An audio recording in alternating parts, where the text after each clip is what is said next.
ആശ്രയഫം 90 നാടിനൊപ്പം നാട്ടാർക്കൊപ്പം. Hi hello and welcome to red carpet. Vrindavanam കണ്ടെത്തിയത് ഞാനാണ്. അതിനുള്ള ധനം നൽകിയത് ഞങ്ങളാണ്. ഞാൻ ബർസാനയ്ക്ക് ഒരുപാട് സഹായങ്ങൾ ചെയ്തിട്ടുണ്ട് രാധേ. ഞാൻ നിന്നെ ഒരുപാട് സ്നേഹിച്ചിട്ടുണ്ട് കൃഷ്ണ.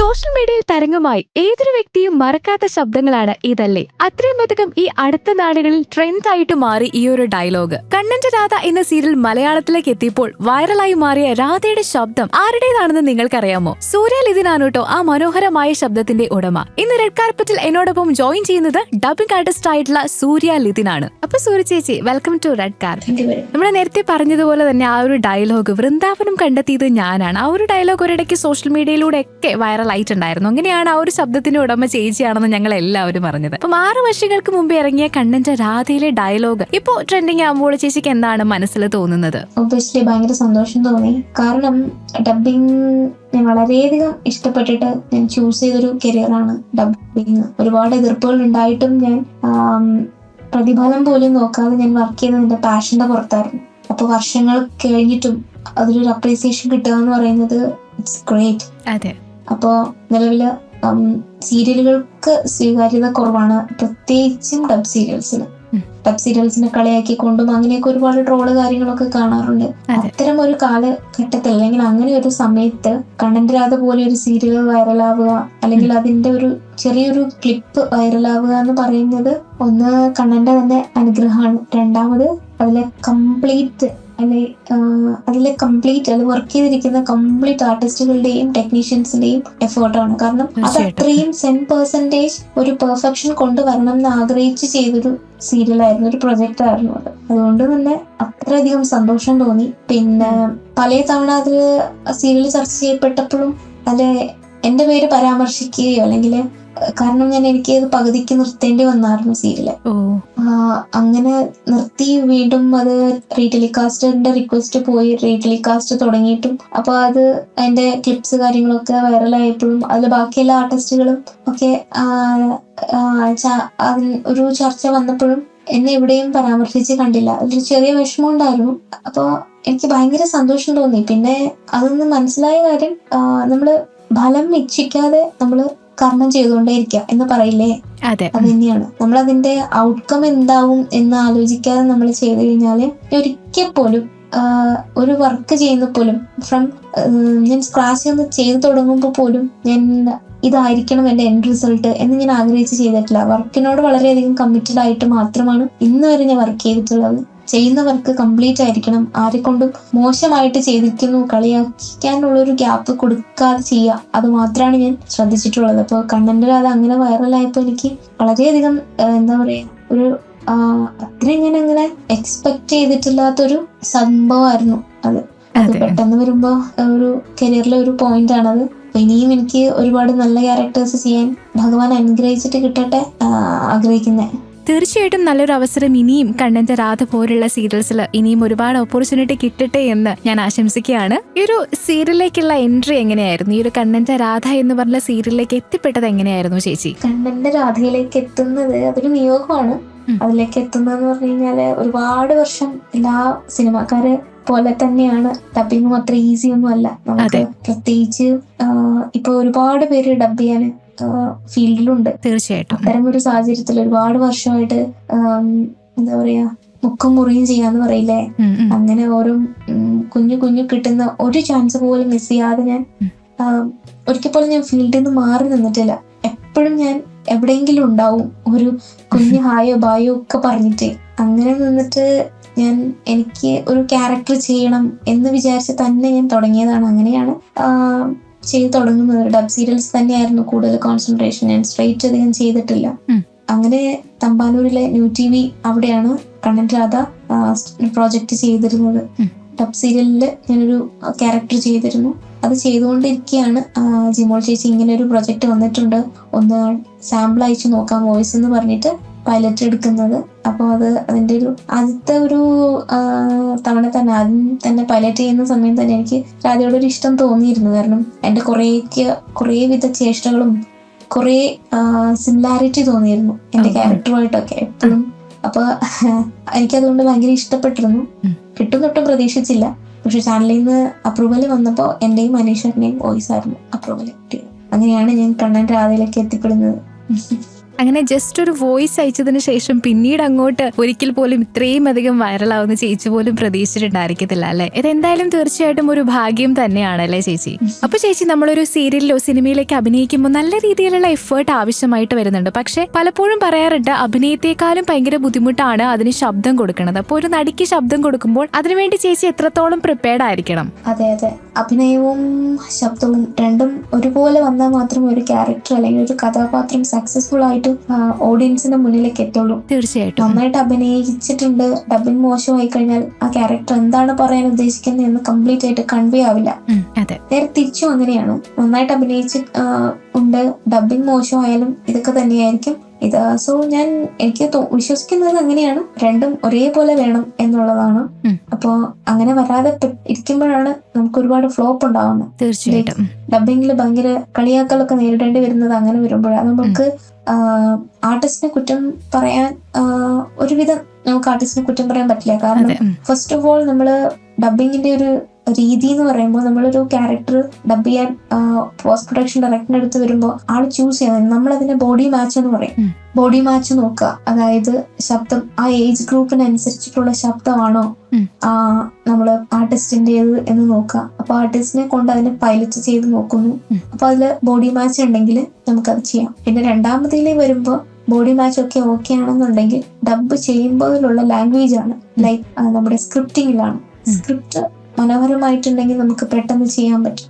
പക്ഷെ പുരാണ സീരിയലുകളും നോർമൽ ഡ്രാമ ആയും വരുമ്പോൾ വ്യത്യാസം ഉണ്ടാവും. നമ്മൾ റെൻഡർ ചെയ്യുന്ന രീതിക്ക് വ്യത്യാസം ഉണ്ടായിരിക്കും. ഒരിക്കലും രാമായണം ചെയ്യുന്ന പോലെ നമുക്കൊരു ഫാമിലി ഓറിയന്റഡ് ആയിട്ടുള്ള ഒരു സബ്ജക്ട് ഒരിക്കലും ഡബ് ചെയ്യാൻ പറ്റില്ല. രണ്ട് രീതിയിൽ തന്നെ നമ്മൾ ചെയ്യണം. അപ്പൊ സ്ക്രിപ്റ്റിംഗ് വളരെയധികം ഇമ്പോർട്ടന്റ് ആണ്. പിന്നെ പറയുന്നത് ഡബ് ചെയ്യുന്ന രീതി തന്നെയാണ്. അപ്പൊ അച്ചടിച്ചും പോലെ പറയാതെ ആർട്ടിസ്റ്റിന്റെ എക്സ്പ്രഷൻ എന്താണോ അതിനനുസരിച്ച് നമ്മൾ പറയണം. മുക്കും മൂളലും ഒക്കെ കൊടുക്കില്ലേ? പ്രത്യേകിച്ച് നമ്മുടെ മലയാളത്തിൽ നമ്മൾ കൂടുതലും തിരിയുന്നതിനും ഒക്കെ നമ്മള് മൂളല് കൊടുക്കും എന്നൊക്കെ പറഞ്ഞിട്ട് മൂളല് കൊടുക്കാറുണ്ട്. അപ്പൊ ഒരു മൂളലിനും അർത്ഥം ഉണ്ടാവും. ഈവൻ നിശ്വാസത്തിന് പോലും അർത്ഥമുണ്ടെന്ന് പറയുന്നത്. അപ്പൊ ചില സിറ്റുവേഷൻസിലൊക്കെ നമ്മളിടുന്ന നിശ്വാസം, ബ്രീത്ത് ഔട്ട് പോലും ഒരുപാട് മീനിങ്സ് കൺവേ ചെയ്യുന്നുണ്ട്. അതൊക്കെ നമുക്ക് ഡബിങ്ങിൽ റെക്ടിഫൈ ചെയ്യാൻ പറ്റും. അപ്പൊ ഡബ് ചെയ്യുന്ന സമയങ്ങളിൽ അങ്ങനെയുള്ള കാര്യങ്ങളൊക്കെ ശ്രദ്ധിക്കുക.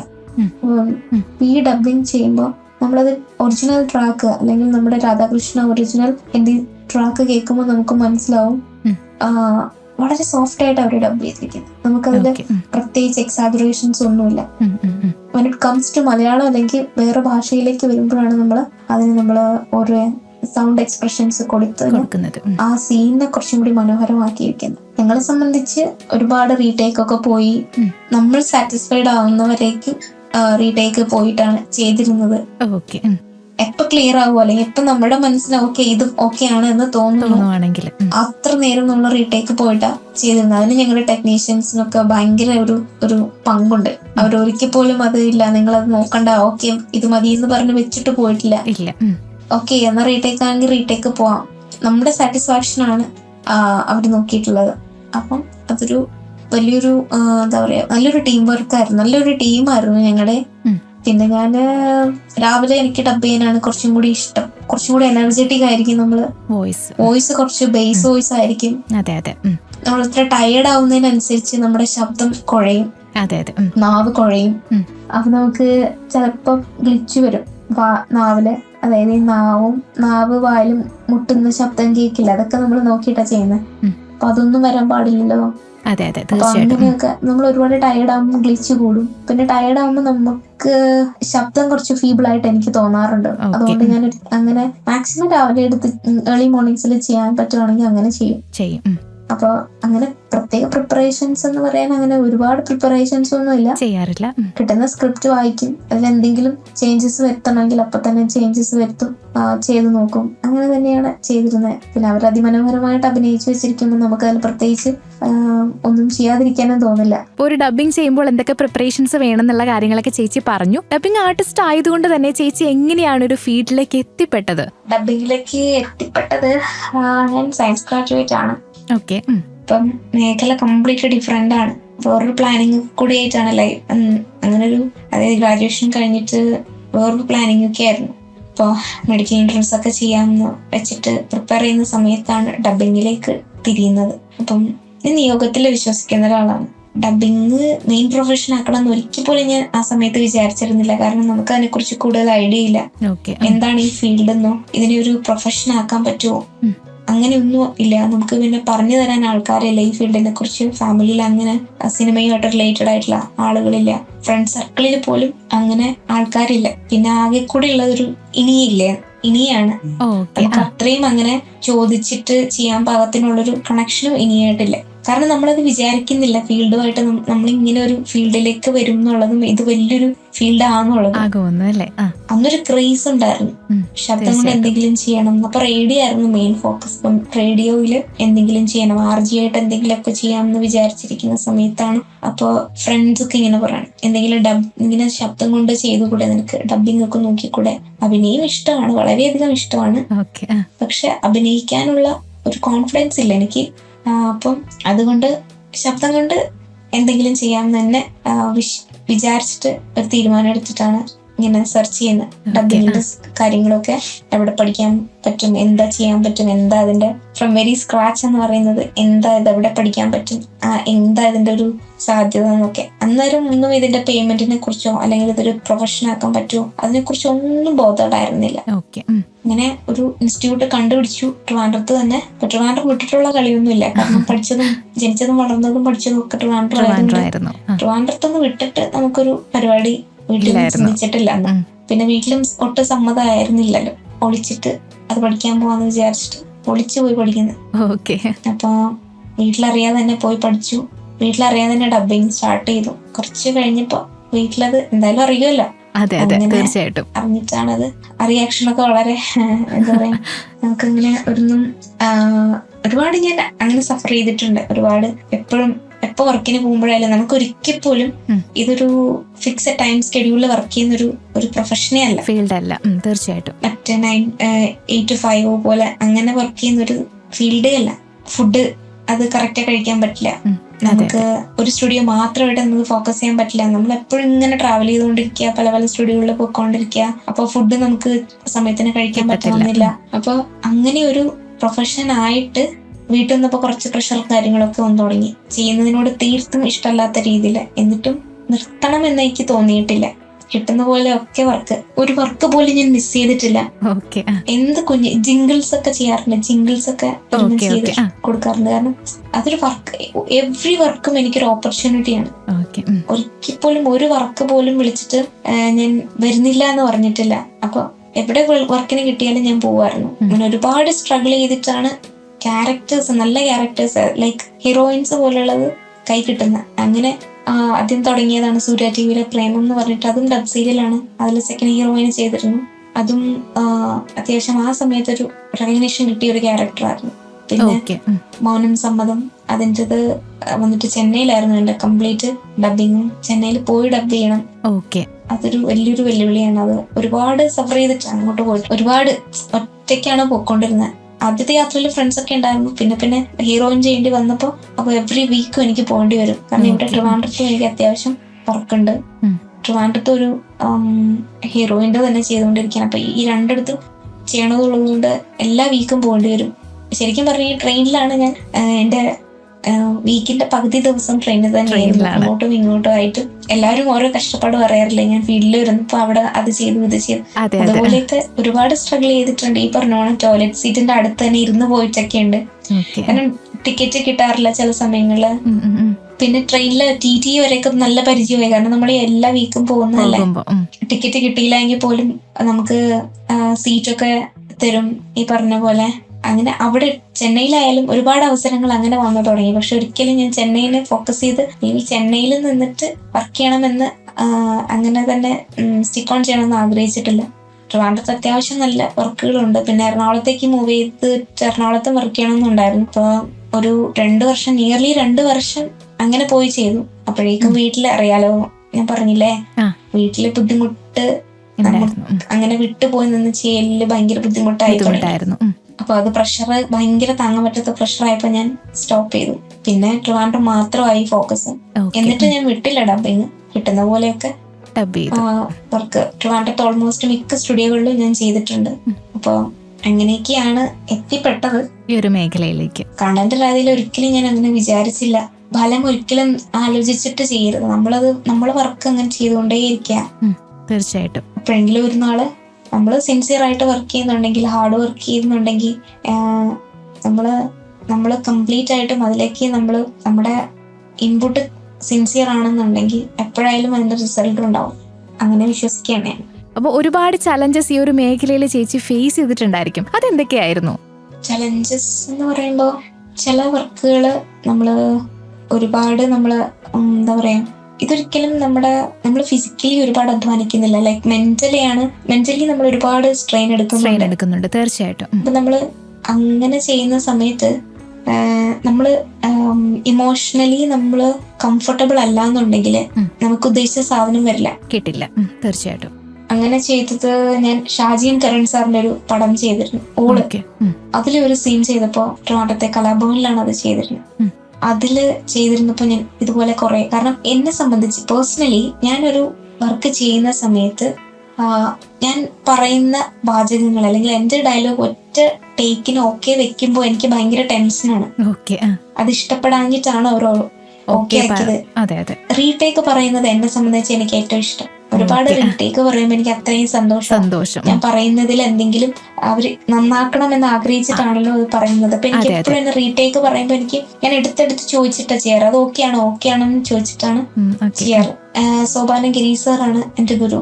എന്റെ ഗുരു എന്നെ പഠിപ്പിച്ച കാര്യം എന്ന് പറഞ്ഞു കഴിഞ്ഞാൽ എപ്പോഴും നമ്മൾ നാണം കെടുക എന്നുള്ളതാ. ഒരു കലാകാരനെ സംബന്ധിച്ച് ഒരു കലാകാരൻ എപ്പോഴും ഒരു നാണം ഇല്ലാത്തവനായിരിക്കാം. അതായത് അവനൊരു ഒന്നിനെ കുറിച്ചും ഒരു ഭയം ഉണ്ടാവരുത്, ഒരു അവജ്ഞ ഉണ്ടാവരുത്. അപ്പൊ ഞാൻ പറയുന്നത് ബ്ലണ്ടർ ആയിരിക്കും, അല്ലെങ്കിൽ ഞാൻ ചെയ്യുന്നത് മണ്ടത്തരമാണോ എന്നൊന്നും ചിന്തിക്കാതെ നമ്മൾ വർക്ക് ചെയ്യാന്നുള്ളതാണ്. ആരുടെ മുമ്പിലും നമുക്കത് ചെയ്യാൻ ഒരു ജാള്യത ഉണ്ടാവരുത് എന്നുള്ളതാണ്. അപ്പൊ അങ്ങനെ വരുമ്പം എന്നെ സംബന്ധിച്ച് ചാലഞ്ചസ് എന്ന് പറയുന്നത്, എനിക്ക് റീടേക്ക് ഇഷ്ടമാണ്. എനിക്ക് എത്രത്തോളം എന്നെ തിരുത്തി തന്ന് ചെയ്യാൻ പറ്റുമോ അത്രത്തോളം ഞാൻ കംഫർട്ടബിൾ ആണ്. ഒരിക്കലും ഞാൻ അതിൽ ഭയങ്കരമായിട്ട് വിഷമിച്ചിട്ടില്ല. പിന്നെ മെന്റലി നമ്മൾ ചില സിറ്റുവേഷൻസിൽ നമ്മൾ മെന്റലി ഡിസ്റ്റർബ്ഡ് ആയിരുന്നാൽ നമുക്ക് ഒരിക്കലും അത് മര്യാദയ്ക്ക് ചെയ്യാൻ പറ്റില്ല.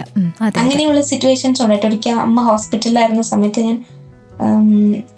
ഞാൻ ഡബ് ചെയ്യാൻ എനിക്ക് അന്ന് പോകേണ്ട അവസരം വന്നിട്ട് ഞാൻ പോയത്. പക്ഷെ എത്ര ടേക്ക് എടുത്താലും നമുക്ക് ഡയലോഗ് ഓർത്ത് വെക്കാൻ പറ്റില്ല.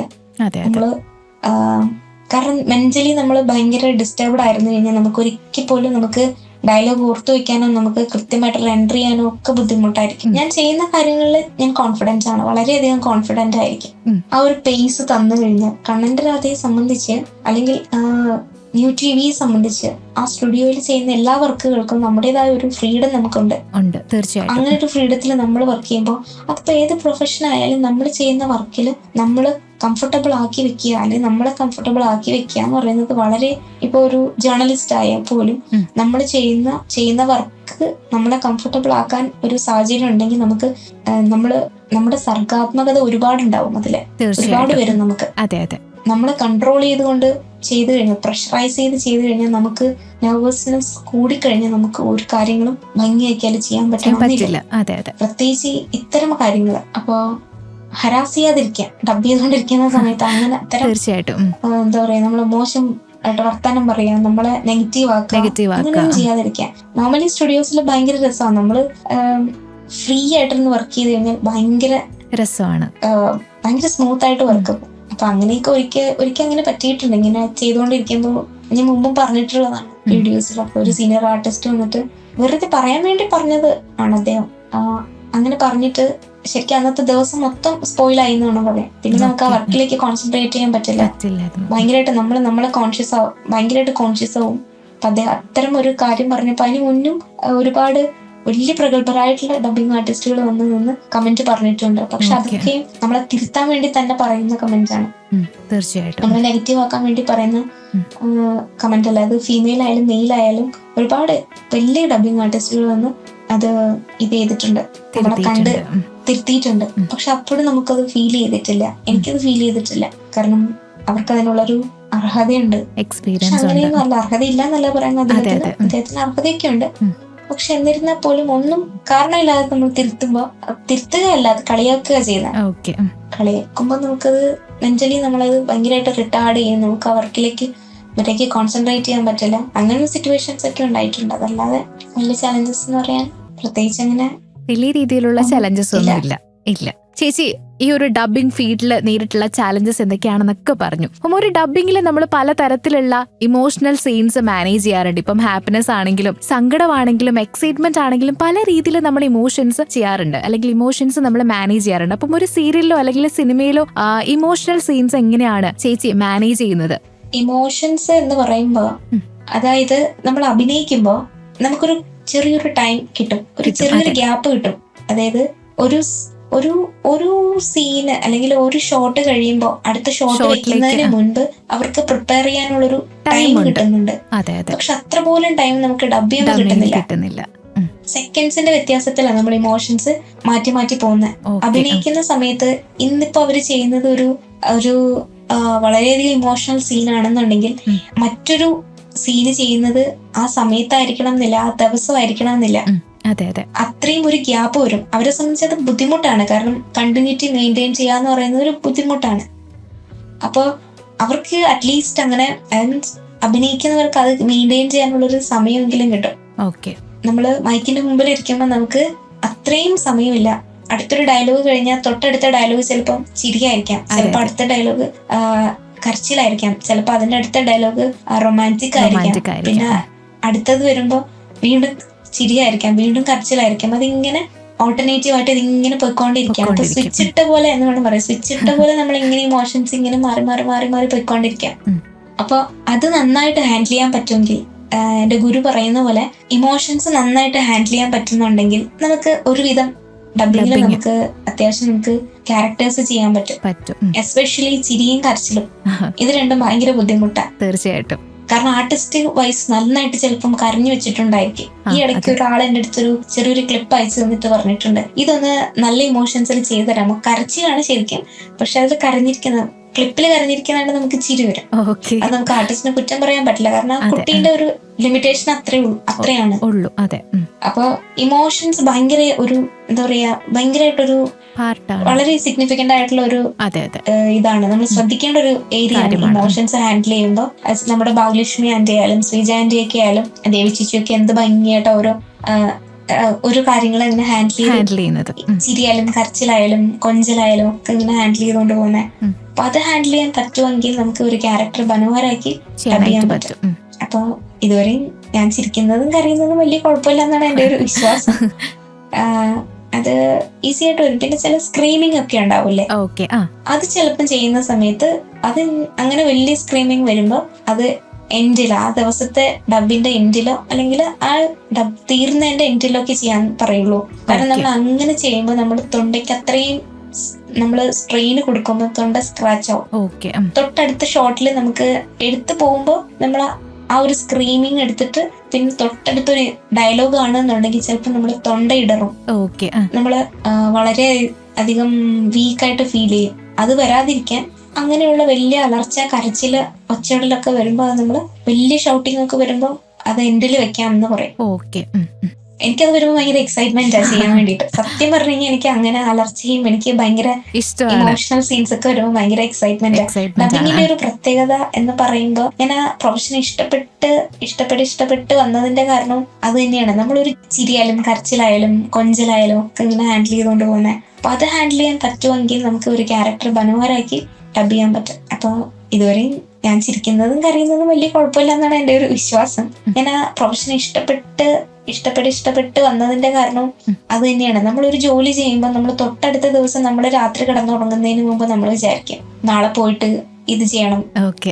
ദൈവമേ അത് കംപ്ലീറ്റ് ചെയ്യണമല്ലോ, അതൊരു ഡെഡ് ലൈൻ പോലെ നമുക്ക് ഫീൽ ചെയ്യും. ഓക്കെ. നമുക്കതൊരു ചെറിയൊരു ടെൻഷനെങ്കിലും തരും. അതെ അതെ. പക്ഷെ when it comes to dubbing ഭയങ്കര എക്സൈറ്റഡ് ആയിരിക്കും. ഇന്നത്തതിന്റെ ബാക്കി നാളെ ചെയ്യുമ്പോൾ ചെയ്യണം, നാളെ എന്തായിരിക്കും, നാളെ അത് ഇങ്ങനെ ചെയ്യണം, നാളെ അത് ഇങ്ങനൊരു എക്സ്പ്രഷൻ ഇടാം, അത് ഇങ്ങനെ ചെയ്യാം എന്നൊക്കെ നമ്മള് സന്തോഷത്തോടെ നമ്മളത് കാൽക്കുലേറ്റ് ചെയ്ത് കിടക്കും.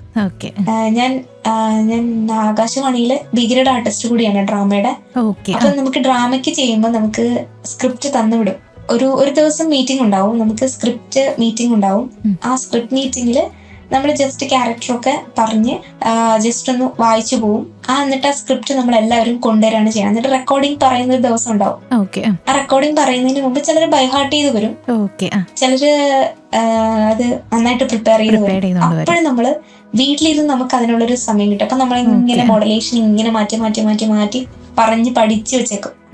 അവിടെ പോയിട്ട് നമ്മളത് റെൻഡർ ചെയ്യുമ്പോൾ അതൊരു വേറൊരു എക്സ്പീരിയൻസ് ആണ്. ശരി, നമ്മള് അത് ലൈവാണ്. നമ്മൾ എല്ലാവരും ആർട്ടിസ്റ്റ് ഒരേപോലെ നിന്നിട്ട് ഒരു വലിയ റൂമില് മൈക്കില് എല്ലാവരും ഒരേ സ്റ്റാൻഡിങ് മൈക്കിൽ എല്ലാവരും നിന്നിട്ട് ക്യാരക്ടർ അനുസരിച്ച് ലൈവ് റെക്കോർഡിങ്. അത് ഭയങ്കര ഒരു എക്സ്പീരിയൻസ് ആണ്.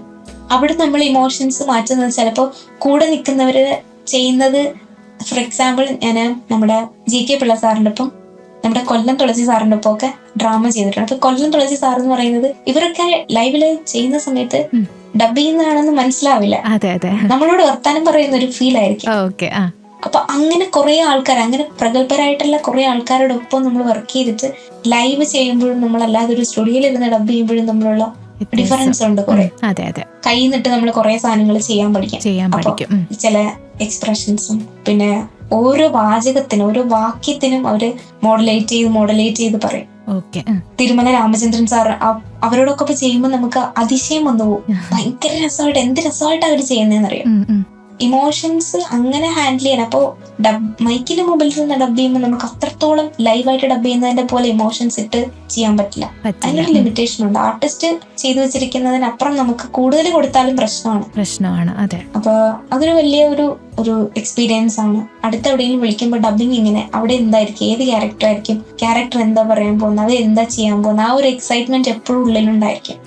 ഒരിക്കൽ പോലും എന്നെ ഒരിക്കലും അത് ബോദർ ചെയ്തിട്ടില്ല. ഇത്തരം കാര്യങ്ങൾ യാത്ര ചെയ്ത് പോകുന്നത്, ദൂരെ പോയി യാത്ര ചെയ്യുന്നത്, അല്ലെങ്കിൽ വിശന്നിരിക്കുമ്പോ അങ്ങനെ ഒന്നും തോന്നിയിട്ടില്ല. ശരിക്കും അത്രയും ഞാൻ ഇഷ്ടപ്പെട്ടതുകൊണ്ടായിരിക്കാം, അത്രയും ഞാൻ ഭയങ്കരമായിട്ട് ഡബിങ്ങിന് ഇഷ്ടപ്പെട്ടതുകൊണ്ടായിരിക്കാം എനിക്ക് ആ ഒരു എക്സൈറ്റ്മെന്റ് എപ്പോഴും ഉള്ളിലുണ്ടായിരുന്നത്. തൽക്കാലം ഇപ്പൊ നിർത്തിയിരിക്കുന്നു. പക്ഷെ ഞാൻ ഉറപ്പായിട്ട് ഞാൻ തിരിച്ചു വരും, ചെയ്യണം. എനിക്ക് ഒരുപാട് മിസ് ചെയ്യുന്നുണ്ട്. ഡെഫിനറ്റ്ലി ചേച്ചി ഇനിയും തിരിച്ചു വരണം. കാരണം ഒരു ചെറിയ രീതിയിലുള്ള ബ്രേക്ക് തന്നെയാണ് എടുത്തിട്ടുള്ളത്. അപ്പം ഇനിയും ഇതുപോലുള്ള നല്ല നല്ല ക്യാരക്ടേഴ്സ് ഒക്കെ ചെയ്യണം. കാരണം ചേച്ചിയുടെ ഉള്ളിൽ ആ ഒരു പാഷൻ ഉണ്ട്. അപ്പൊ ആ ഒരു പാഷൻ അനുസരിച്ച് ഇനിയും നല്ല നല്ല കഥാപാത്രങ്ങളൊക്കെ ചെയ്യുമ്പോൾ മാത്രമല്ല ആ ഒരു എന്താ പറയാ നമുക്കൊരു ഗ്യാപ്പ് എടുത്തതായിട്ട് ഫീൽ ചെയ്യാണ്ടിരിക്കത്തുള്ളൂ. ഇപ്പൊ ഓരോ സീനിലും പല രീതിയിലുള്ള വോയിസ് മോഡുലേഷൻസ് ആവശ്യമായിട്ട് വരുന്നുണ്ട്. പല ഡയലോഗ് പറയുമ്പോഴും പല രീതിയിലുള്ള വോയിസ് മോഡുലേഷൻസിൽ സംസാരിക്കേണ്ടതായിട്ട് വരുന്നുണ്ട്. അപ്പം അതിനുവേണ്ടി എന്തൊക്കെ പ്രിപ്പറേഷൻസ് ആണ് ചേച്ചി ചെയ്യാറുള്ളത്? ഓരോ സീനിലും പല വോയിസ് മോഡുലേഷനിലെ ഡയലോഗ് പറയണത് ഇറ്റ്സ് കംപ്ലീറ്റ്ലി നമ്മള് ആർട്ടിസ്റ്റിനെ ഡിപ്പെൻഡ് ചെയ്യണം. കാരണം ഒരു ആർട്ടിസ്റ്റിന്റെ എക്സ്പ്രഷൻ മാറുന്ന പോലെയാണ് നമ്മള്. അതായത് തല ഉയർത്തി, ഫോർ എക്സാമ്പിൾ നമ്മള് നോർമൽ ലൈഫിൽ നമ്മൾ സംസാരിക്കുമ്പോൾ നമ്മൾ പല വോയിസ് മോഡുലേഷൻ ആണ് നമ്മൾ യൂസ് ചെയ്യുന്നത്. നമ്മൾ തല കുനിച്ചു സംസാരിക്കുന്നതും തല നിവർത്തി സംസാരിക്കുന്നതും പിന്തിരിഞ്ഞ് നോക്കി സംസാരിക്കുന്നതും തമ്മിൽ വ്യത്യാസമുണ്ട്. അവിടെ വോയിസ് ചേഞ്ച് ചെയ്യുന്നുണ്ട്, മോഡുലേഷൻസ് ഓൾവേസ് ചേഞ്ച് ചെയ്യുന്നുണ്ട്. അവരും അതേ ചെയ്യുന്നുള്ളൂ. അപ്പൊ നമ്മൾ ഡബ് ചെയ്യുന്ന സമയങ്ങളിലും നമുക്ക് ഒരിക്കലും തല പിന്നിലേക്കാക്കിയും തല കുനിഞ്ഞും നമുക്ക് ചെയ്യാൻ പറ്റില്ല. കാരണം എപ്പോഴും നമ്മുടെ ലിപ് ടു മൈക്ക് ഡിസ്റ്റൻസ് നമ്മൾ ഒരു നിശ്ചിത ഡിസ്റ്റൻസ് എപ്പോഴും കീപ്പ് ചെയ്യണം. അവിടെ നമ്മള് കുനിഞ്ഞിരുന്ന് പറയുമ്പോഴും നമ്മുടെ വോയിസ് കിട്ടുന്നത് ഫീബിളായി പോവും. നമ്മൾ തിരിഞ്ഞിരുന്ന് പറയുമ്പോഴും ഫീബിളായി പോകും. പക്ഷെ നമുക്ക് ആ എഫക്റ്റ് കൊണ്ട് വരെയും വേണം. പിന്നെ ചില സിറ്റുവേഷൻസിൽ നമ്മൾ വളരെ ദൂരത്ത് നിന്നൊക്കെ വിളിക്കുന്ന ചില സീൻസ് ഒക്കെ ഉണ്ട്. അപ്പോഴും കുറച്ച് മൈക്ക് ബാക്കിലോട്ട് നമ്മൾ ജസ്റ്റ് ഒന്ന് ബാക്കിലോട്ട് ഇരുന്ന് ആ ഒരു ഡിസ്റ്റൻസ് അതെങ്ങനെ എനിക്ക് പറഞ്ഞ് ഫലിപ്പിക്കേണ്ടതെന്ന് എനിക്കറിയില്ല. അപ്പൊ നമുക്ക് തോന്നും ഒരുപാട് ദൂരത്ത് നിന്ന് വിളിക്കുമ്പോഴും ഇച്ചിരി ദൂരത്തുനിന്ന് വിളിക്കുമ്പോഴും തൊട്ടടുത്തുനിന്ന് വിളിക്കുമ്പോഴും ആ ഒരു ഡിസ്റ്റൻസ് എത്രത്തോളം ആണെന്ന് നമുക്ക് കാൽക്കുലേറ്റ് ചെയ്യാൻ പറ്റും. വിദ്യാഭ്യാസി എന്ന് പറയുന്ന പോലെ ഡേ ടു ഡേ ചെയ്ത് വരുമ്പോൾ നമുക്ക് അതിന്റെ ഒരു ഈസ് മനസ്സിലാവും. ഓക്കെ, പലതരത്തിലുള്ള വോയിസ് മോഡുലേഷനിൽ സംസാരിക്കുമ്പോൾ ഉള്ള പ്രിപ്പറേഷൻസ് എന്തൊക്കെയാണ് ഇപ്പോൾ ചേച്ചി എടുക്കാറുള്ളത്? പ്രിപ്പറേഷൻസ് എന്ന് പറയാൻ അങ്ങനെ ഒരുപാട് പ്രിപ്പറേഷൻസ് ഒന്നും ഇല്ല. ഞാൻ പറഞ്ഞില്ലേ, നമ്മൾ ചെയ്ത് പഠിപ്പിക്കുന്ന പോലെയാണ്. ഒരിക്കൽ പോലും നമുക്ക് ഡബിങ് ഒരിക്കലും നമുക്ക് ഇങ്ങനെ പഠിപ്പിച്ച് കൊടുക്കാനായിട്ട് പറ്റില്ല. നമ്മൾ എക്സസൈസിലൂടെ നമ്മൾ ചെയ്ത് ചെയ്ത് ചെയ്ത് മാത്രമേ നമുക്ക് തെളിയാൻ പറ്റുള്ളൂ. ഒരിക്കൽ പോലും അത് ഇങ്ങനെ എന്ന് പറഞ്ഞു കൊടുത്താൽ നമുക്കത് ഒരു പരിധിവരെ നമുക്കത് ചെയ്തു കൊടുക്കാൻ പറ്റുള്ളൂ, പറഞ്ഞു കൊടുക്കാൻ പറ്റുള്ളൂ. ചെയ്ത് ശീലിച്ച് മാത്രമേ നമുക്കത് നമ്മളത് തെളിയുള്ളൂ. അതാ അതിന്റെ ഒരു രീതി. തീർച്ചയായിട്ടും അത് വളരെ വർഷങ്ങൾക്ക് മുമ്പായിരുന്നു. സ്വീറ്റ് വോയിസ് മാത്രമാണ് ഹീറോയിന് അങ്ങനെയൊന്നും അല്ല. ഇന്നത്തെ കാലത്ത് അങ്ങനെ സ്വീറ്റ് ആയിട്ടുള്ള വോയിസ് മാത്രമല്ല ഹീറോയിന് യൂസ് ചെയ്യുന്നത്. മോഡുലേഷൻ ആണ് ഏറ്റവും ഇമ്പോർട്ടന്റ്. നന്നായിട്ട് മോഡുലേറ്റ് ചെയ്യും. പ്ലെയിൻ ആയിട്ട് പറഞ്ഞു വെക്കാതിരിക്കാം. കരച്ചിലാണെങ്കിൽ അത് കരഞ്ഞുകൊണ്ട് തന്നെ പറയാം. ചിരിക്കേണ്ട കാര്യമാണെങ്കിൽ ചിരിച്ചുകൊണ്ട് പറയാം. നമ്മള് പല്ല് കടിച്ച് സംസാരിക്കേണ്ടതാണെങ്കിൽ പല്ല് കടിച്ച് സംസാരിക്കാം. വായിലെന്തെങ്കിലും ചവച്ചുകൊണ്ടാണ് പറയുന്നതെങ്കിൽ നമ്മളും അങ്ങനെ കഴിച്ചുകൊണ്ട് തന്നെ പറയാം. അപ്പൊ എന്താണോ ആർട്ടിസ്റ്റ് ചെയ്യുന്നത് അതുപോലെ നമ്മള് അഭിനയിക്കാം തൊണ്ട കൊണ്ട്. അത് അത്ര ഈസി ആയിട്ടുള്ളൊരു പരിപാടിയല്ല. അപ്പൊ ചേച്ചി, എന്തുകൊണ്ടും ഡിഫറെന്റ് ആയിട്ടുള്ള ഒരു ഫീൽഡ് തന്നെയാണ് ഡബിങ് എന്ന് പറയുന്നത്. അതുകൊണ്ട് ഈ ഒരു ഫീൽഡിൽ ചേച്ചി എത്രത്തോളം എന്താ പറയാ സാറ്റിസ്ഫൈഡ് ആണ്? വളരെയധികം സാറ്റിസ്ഫൈഡ് ആണ്. വളരെയധികം എന്ന് പറഞ്ഞു കഴിഞ്ഞാൽ നമ്മള് ഒരു ഫീൽഡിലേക്ക് വരണമെന്ന് ആഗ്രഹിച്ചിട്ട് സ്ട്രഗിൾസിലൂടെ പല സ്ട്രഗിൾ വന്ന് സ്ട്രഗിളിലൂടെ നമ്മൾ അവിടെ ഒരു പ്രൊഫൈൽ ഉണ്ടാക്കിയെടുത്തു. നമുക്ക് വർക്ക് ചെയ്യാൻ പറ്റുന്നു എന്നുള്ളത് എന്നെ സംബന്ധിച്ച് ഞാൻ വളരെയധികം സാറ്റിസ്ഫൈഡ് ആണ്. പ്രത്യേകിച്ചും ഒരു സാധാരണ ഫാമിലിയിൽ നിന്ന് ഒരുപാട് കഷ്ടപ്പെട്ട് പലതും കണ്ടില്ല കേട്ടില്ല എന്ന് വെച്ചിട്ട് തന്നെ നമ്മൾ അവിടേക്ക് എത്തി വരുമ്പം അതിന് ഒരുപാട് മധുരം ഉണ്ടായിരിക്കും. തീർച്ചയായിട്ടും അതൊരു പ്രൊഫഷൻ ആക്കാമെന്ന് ഞാൻ തീരുമാനിച്ചത് അത്യാവശ്യം എനിക്ക് എന്നിൽ കോൺഫിഡൻസ് വന്നപ്പോഴാണ്. എന്തുകൊണ്ടും ഡിഫറെന്റ് ആയിട്ടുള്ള ഒരു ഫീൽഡ് തന്നെയാണ് ഡബിങ്. എല്ലാവരും എഞ്ചിനീയർ, ടീച്ചറൊക്കെ ആകുമ്പോഴേക്കും ഡബിങ് എന്നൊരു മേഖലയിലേക്ക് വരുമ്പോൾ ഒരുപാട് ചലഞ്ചസ് ഒക്കെ ചേച്ചി ഫേസ് ചെയ്തിട്ടുള്ള കാര്യമൊക്കെ പറഞ്ഞു. അപ്പം ഈ ഒരു പ്രൊഫഷൻ അല്ലെങ്കിൽ ഇതൊരു പ്രൊഫഷൻ ആക്കണമെന്ന് തോന്നിയത് എപ്പോഴായിരുന്നു? അതൊരു പ്രൊഫഷൻ ആക്കാമെന്ന് ഞാൻ തീരുമാനിച്ചത് അത്യാവശ്യം എനിക്ക് എന്നിൽ കോൺഫിഡൻസ് വന്നപ്പോഴാണ്. ഏത് ക്യാരക്ടർ തന്നാലും എന്നെ കൊണ്ട് അത് ഞാൻ ഫ്ലെക്സിബിൾ ആണ് എന്നൊരു വിശ്വാസം വന്നു തുടങ്ങിയപ്പോ അതൊരു പ്രൊഫഷൻ ആക്കാമെന്ന് തന്നെ തീരുമാനിച്ചു. അതിന് കൂടെ ഫാമിലി പിന്നെ ആദ്യമൊന്നും എതിർത്തെങ്കിലും എന്റെ സാറ് ശിവമോഹൻ തമ്പി സാറ് ഇങ്ങനെ ഒരു വാചകം എന്റെ അടുത്ത് തുടക്കത്തിലെ പറഞ്ഞിരുന്നു. കാരണം ഞാൻ ഒളിച്ച പഠിക്കാൻ വരുന്നു എന്നൊക്കെ സാറിനോട് ഞാൻ പറഞ്ഞിട്ടുണ്ടായിരുന്നു. ഉച്ചത്തെ ക്ലാസ്സിലാണ് ഞാൻ വരുന്നത്. അപ്പം ഉച്ചയ്ക്ക് ഞാൻ എന്റെ സ്കൂട്ടിയിൽ അവിടെ വരുമ്പോ വേറെ ക്ലാസ്സിന് പോകുന്നു പറഞ്ഞിട്ടാണ് ഞാൻ വണ്ടി എടുത്തുകൊണ്ട് പോവാറ്. അപ്പം സാറ് ഇന്ന് എനിക്ക് പറയാറുണ്ട്, അങ്ങനെ നീ ഇപ്പൊ ഈ ഒളിച്ച് ചെയ്യുന്നത് നാളെ ഒരു കാലത്ത് അംഗീകരിക്കേണ്ട ഒരു സമയം വരും എന്ന് പറഞ്ഞിട്ടുണ്ട്. അപ്പം അങ്ങനെ അംഗീകരിക്കപ്പെട്ടൊരു സമയത്ത് പിന്നെ എനിക്ക് ഒപ്പോസ് ചെയ്തിരുന്ന എല്ലാ ശബ്ദവും നിന്നു. പല സ്ഥലങ്ങളിൽ നിന്നുള്ള ശബ്ദങ്ങൾ നിന്നു. ഇതൊരു ജോലിയാണോ, ഇതിനൊരു ജോലി ആക്കാമോ, ഇതൊക്കെ ഒരു ജോലിയാണോ, ഇതൊക്കെ എന്തിനാ ചെയ്യണേ, ഇങ്ങനെയൊക്കെ കുറെയൊക്കെ കേട്ടിട്ടുണ്ട്. പിന്നെ അതിൽ നിന്നൊരു ഫിനാൻഷ്യൽ ഗെയിൻ നമുക്ക് ഉണ്ടായി തുടങ്ങുമ്പോൾ ഒരിക്കലും ഞാൻ ഫിനാൻഷ്യൽ ഗെയിൻ ഉദ്ദേശിച്ചിട്ട് ഞാൻ ഈ ഫീൽഡിലേക്ക് വന്നിട്ടില്ല. പിന്നെ നമുക്ക് തരക്കേടില്ലാത്ത ഒരു സാലറി പോലെ വന്നു തുടങ്ങിയപ്പോഴും അത്യാവശ്യം സ്ട്രെസ് ഫ്രീ ആയിട്ട് നമുക്ക് വർക്ക് ചെയ്യാൻ പറ്റുമ്പോഴും അത്യാവശ്യം റെക്കഗ്നീഷൻ കിട്ടുമ്പോഴും ഓക്കെ ഇതൊരു പ്രൊഫഷൻ ആക്കാം എന്ന് തന്നെ വിചാരിച്ചിട്ടാണ് പിന്നെ നീണ്ട ഒരു 10-12 വർഷം തന്നെ ഫീൽഡിൽ സ്റ്റിക്ക് ഓൺ ചെയ്തത്. പിന്നെ കല്യാണം കഴിഞ്ഞിട്ട് എറണാകുളത്തേക്ക് മൂവ് ചെയ്തതിനു ശേഷം അവിടെ ഞാൻ കുറച്ച് പ്രൊജക്ട്സ് ഒക്കെ ചെയ്തിരുന്നു. പിന്നെ സാഹചര്യങ്ങളൊക്കെ മാറി. അപ്പൊ തൽക്കാലം ഒരു ഗ്യാപ്പ് എടുക്കാന്ന് തന്നെ വിചാരിച്ചിട്ട് കോവിഡ് ഒക്കെ ആയി. പിന്നെ ഇംഗ്ലണ്ടിലേക്ക്, അതുകൊണ്ട് തൽക്കാലം ഒരു ബ്രേക്ക് എടുത്തു. ഒരു പോസ് എന്ന് ഞാൻ വിചാരിക്കുന്നുള്ളൂ. ഒരിക്കലും ഇതൊരു സ്റ്റോപ്പ് അല്ല. ഒരിക്കലും ഇത് ഞാൻ ഫുൾ സ്റ്റോപ്പ് ഇടില്ല. മരിക്കുമ്പോഴായാലും ഞാനൊരു ആർട്ടിസ്റ്റായിട്ട് തന്നെ മരിക്കണം എന്ന് ഞാൻ എപ്പോഴും പറയാറുണ്ട്.